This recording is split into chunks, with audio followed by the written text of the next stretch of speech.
Coming up on Pet Heroes, a rancher depends upon her 2 dogs after a deadly attack leaves her fighting for her life. And a sales manager, blind since birth, relies upon his guide dog to lead him to safety after a terrorist attack.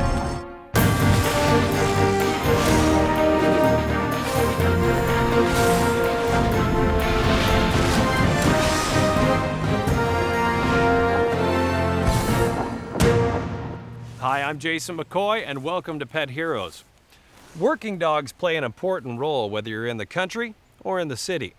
But how do these dogs react when their masters are faced with life-threatening dangers on the job?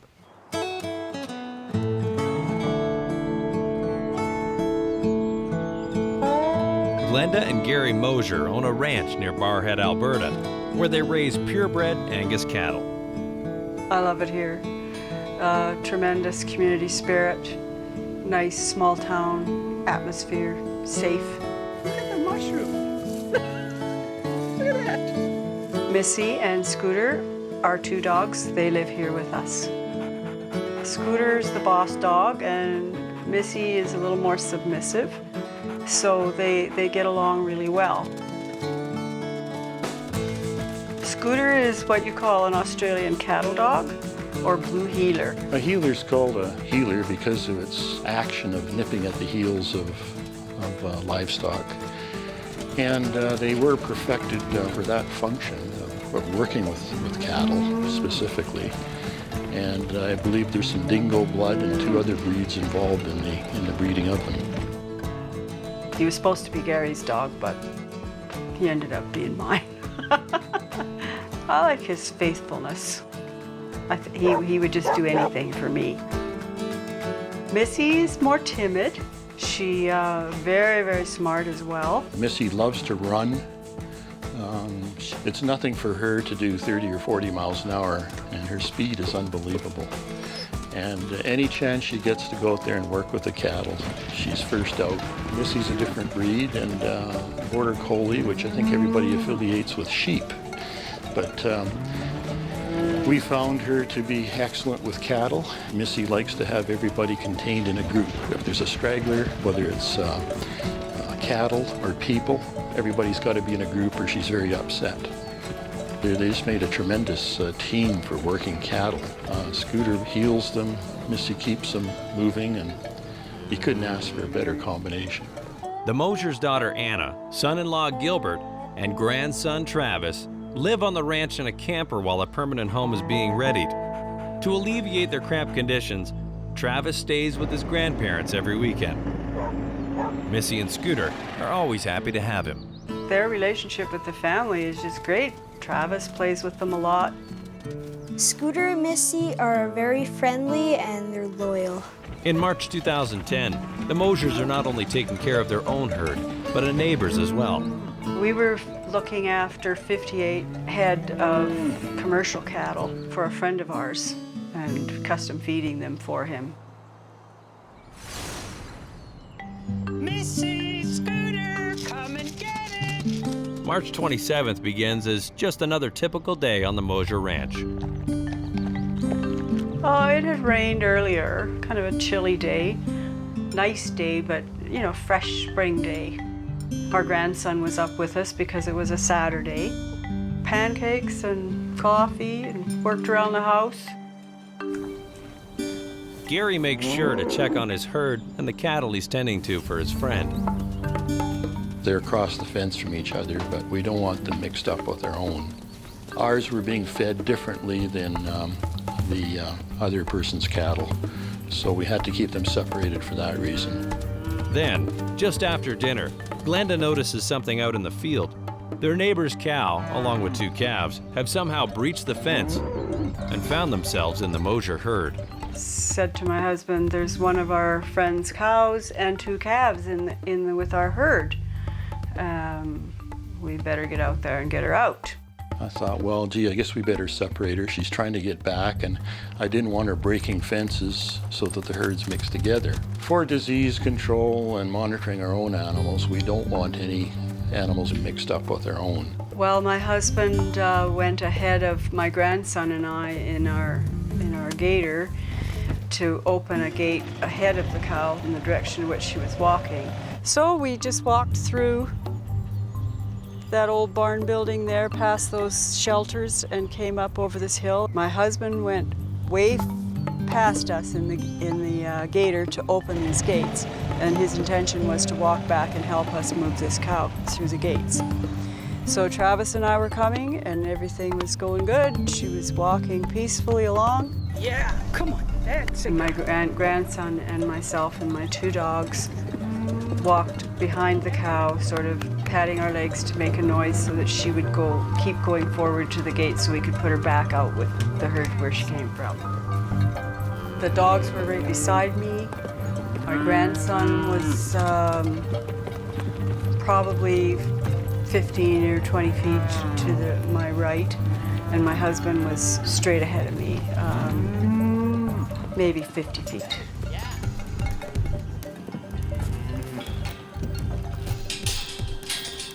One calf went through the fence, the other calf continued up towards the gate. In an instant, the evening takes a sudden turn. She had no history of being violent or whatever, so there was no reason for her to do anything different other than to follow her calf. I guess that cow decided to turn and just charge for the first thing she saw, who was Glenda. She's about to discover just how vicious a cow can be. She just stopped right here and turned and just eyed me, and I eyed her, and I said, "Don't even think about it." But she did. Bam. I really didn't have time to experience any fear. I have totally no recollection of what happened. But Gary, too far away to help his wife, witnesses every horrifying moment.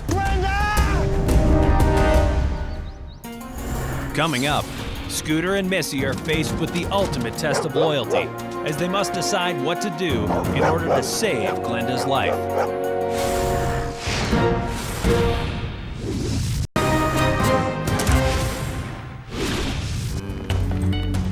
Walking a neighbor's cow and calves back to their herd, Glenda Mosier suddenly finds herself under attack. Knocked her down and rolled her 4 times. There was nothing I could do to intervene. Of course, this happened in split seconds. And usually a cow on an attack will do its thing and take off. But she just seemed to be persisting and wanted to kill, literally. But before the cow's attack can turn fatal, Scooter and Missy swing into action and begin barking and nipping at the cow. Wendy McClellan, a doctor of veterinary medicine, offers her unique perspective on animal behavior. Working farm dogs are unique in that they're always on the job. They are paying so close attention when they're out there with the cattle. It's no surprise to me that they reacted immediately when that cow turned on Glenda. Grandma! The dogs basically realized what was happening and realized this cow wasn't going to give up and they better get involved because their beloved mistress was getting worked over. Scooter nipped her in the nose, because usually goes for the feet, but that was the closest point to him, and Missy bit her in the leg. And then they both scared it off with their barking and like running at the cow and just stopping suddenly or just curving off to the left or right. She probably realized in her cow brain that these dogs meant business. She turned away from Glenda, went back up the fence line and just walked right through the gate where she was supposed to be. And her calf had already gone through the gate.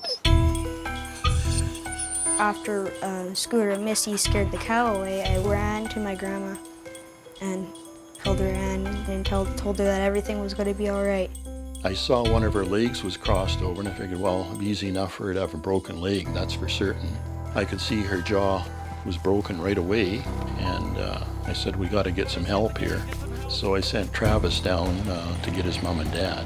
It was a little bit muddy in places for him to get down and through and close gates so our cows wouldn't get out. Scooter and Missy keep a close watch over Glenda, making sure she's safe while Gary looks over her wounds. Well, I continued examining Glenda and trying to talk to her, keep her awake, and try and assess if there was anything else she could identify for me, but she was in such excruciating pain.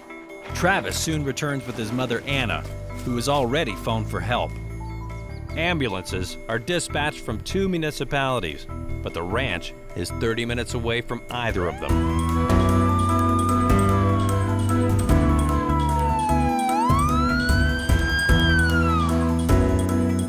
And Anna, by that time, was at her mother's side and holding her and talking with her, and we covered her with another blanket we had and just trying to keep her calm. And when they arrive, deep mud prevents the vehicles from reaching the victim. Instead, Travis has to transport the paramedics with the gator. What we did is we worked as a team, the 4 of us, and proceeded to log roll her on while someone was stabilizing her neck. We actually had put a collar on. We rolled her, we check her back. After we check her back, we put her onto the board. And once she's on the board, we put on spider straps, they're called, that secure her to the board, and then we secure her head so that we prevent further injury to her neck or back.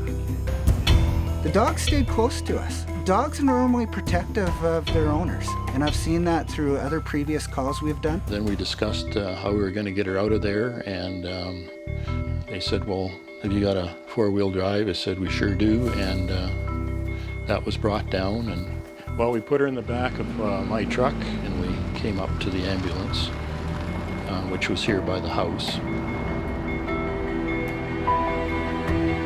And they immediately loaded her up. Well, their decision was to go to Meyerthorpe because that was the closest x-ray and the closest doctor available.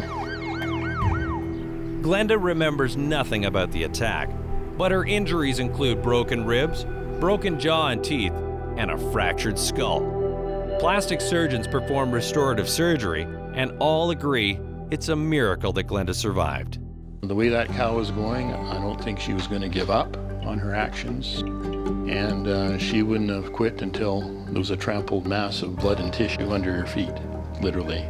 My grandma and grandpa, they didn't have Scooter and Missy. My grandma might not be here right now. These dogs probably saved Mrs. Mosier's life, and most definitely. Missy and Scooter end up saving Glenda's life for 2 main reasons. One is their expert herding ability, which is their job. The second is the bond they've formed with Glenda that keeps them close by her, paying close attention to her. With so much time spent together with the ranchers, they can become just like another member of the family. The combination kept Glenda alive.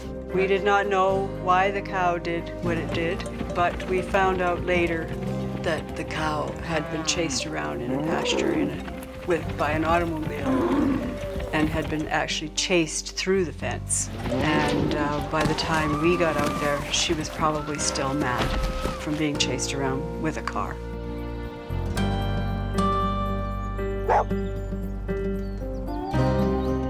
Though the incident will haunt the Mosier family forever, it has also brought them closer together.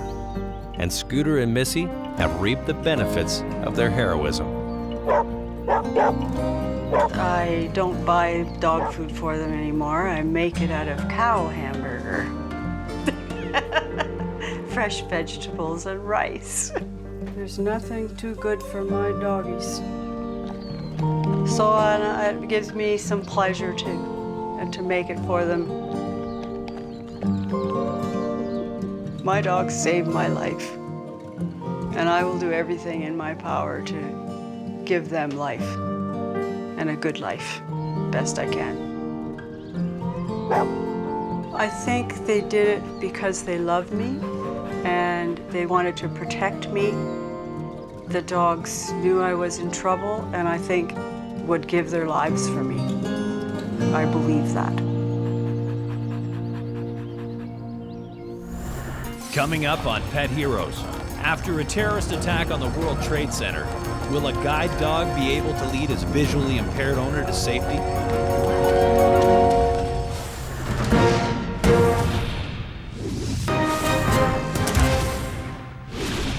We just saw how 2 farm dogs were able to use their natural herding skills to save a life. Now we take a look at how a highly trained seeing eye dog helps a man escape disaster.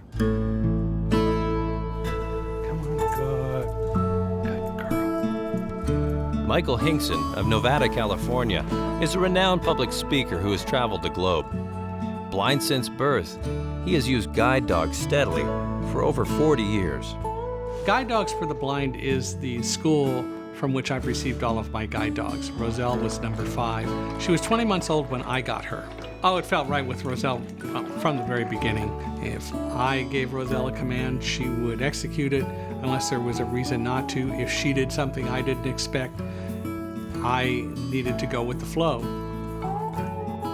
Guide dog is a very specific job. They have the job to lead a person from point A to point B in a straight line, to stop for any changes in elevation, such as curves or steps or an open manhole, for example, and to avoid distractions, and to disobey if someone gives a command or a request that would put the team in harm's way. The training that goes into service dogs is so extensive and disciplined that few animals make the cut. Good girl, you can do it. Good girl. As regional sales manager for a Fortune 500 computer firm, Michael and Roselle travel each day from their home in New Jersey to work on the 78th floor of Tower 1 of the World Trade Center.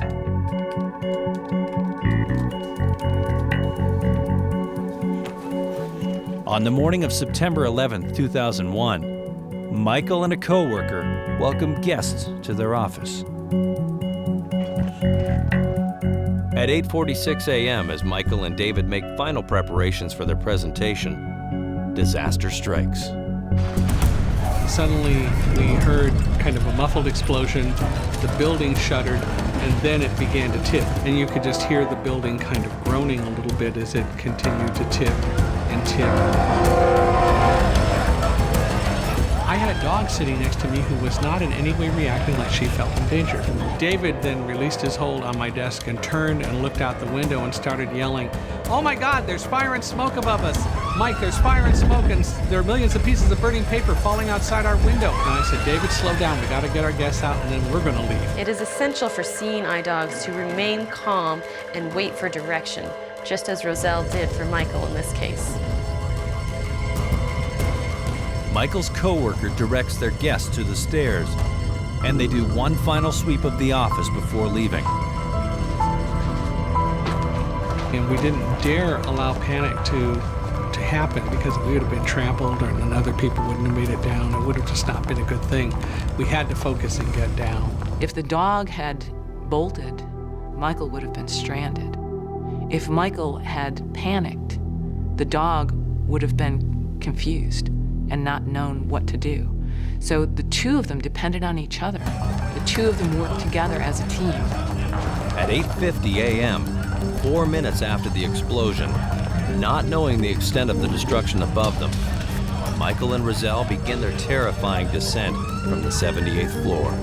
We don't train our dogs, of course, to go down 78 flights of stairs in crowded conditions and in scary conditions with all the smells and the water, standing water and all of that. We don't train our dogs for that. And we certainly don't train our dogs to help someone leave when their buildings are collapsing around them. We heard above us somebody shouting, "There's a burn victim coming through, move to the side of the stairs." We stood there while a group passed us, surrounding a woman who was very badly burned over most of her face and the upper part of her body. As more burn victims rush past them, the severity of their situation hits home. After the second group passed us, I think we just realized how bad it must be above us, because a woman near us on the stairs then stopped and she said, "I can't go on, I can't breathe, we're not going to make it, we're not going to make it out of here." I can't go on, I can't go on, I'm not going to get up. It's okay, you can do this. I can't do it, no. We just stopped and all surrounded her and literally had a group hug and said, "Come on, you can do this."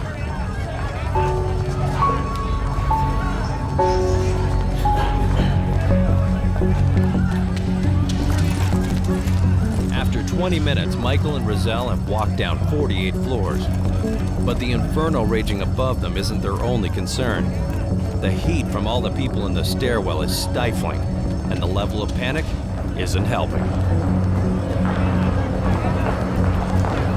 So we got to the bottom and I said, hop up also, which is a command to speed up or pay attention.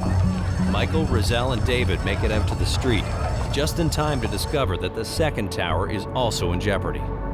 Suddenly a police officer near us yelled, "Get the hell out of here, it's coming down!" And we heard this rumble that literally within half a second became this deafening roar, and it was Tower 2 collapsing. Despite the chaos, Roselle remains calm and determined to lead her master to safety. For me, that was certainly the most panicky time, and I knew that if Roselle and I worked together, we would be okay.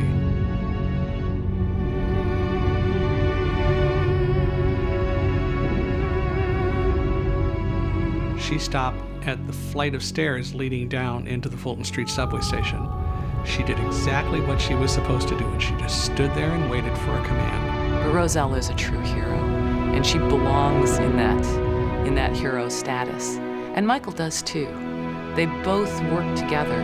For someone who's blind or vision impaired, a seeing eye dog is really their window to the world. For this relationship to work, it has to be built on a strong foundation of trust. This is why seeing eye dogs are one of the most widely screened service dogs in the world.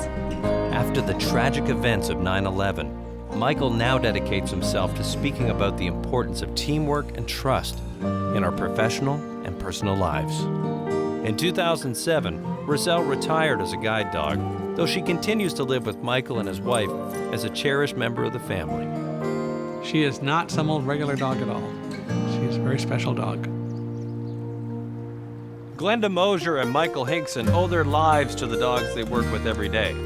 While these dogs are bred and trained for specific purposes, it's the close bond they share with their human masters that causes them to go above and beyond the call of duty.